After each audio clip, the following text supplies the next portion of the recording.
महाराज जी ने स्वयं बहुत बार यह बात कही भी है कि जब मैं सामने उपस्थित ना हूं तो फिर मेरे स्वरूप से बातें किया करो। मैं अनंत गुना होकर अपने स्वरूपों में से भी तुम्हें सुनता हूं। एक बार एक गुरु भाई बहुत विकल थे, गए स्वामी जी के पास और जाकर स्वामी जी से कहा, स्वामी जी प्लीज एक बार मेरी महाराज जी से आप बात करवा दीजिए।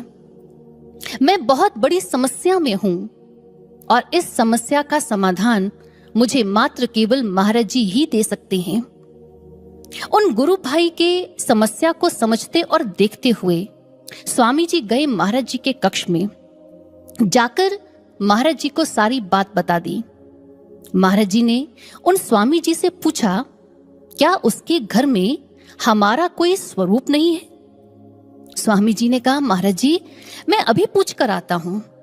स्वामी जी ने जाकर गुरु भाई से पूछा तो गुरु भाई कहने लगे, कैसी बात कर रहे हैं आप स्वामी जी?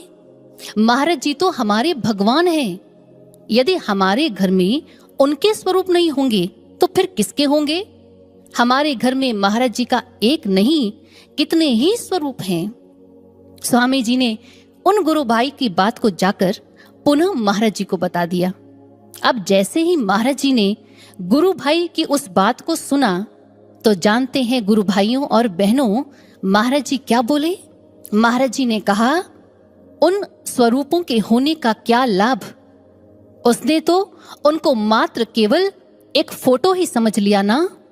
जाओ जाकर उससे कहो कि यदि उन स्वरूपों में उसने साक्षात हमें माना होता और पूरी श्रद्धा और भावना से अपनी समस्या उन स्वरूपों के समक्ष रख दी होती तो उसे समाधान मिल गया होता।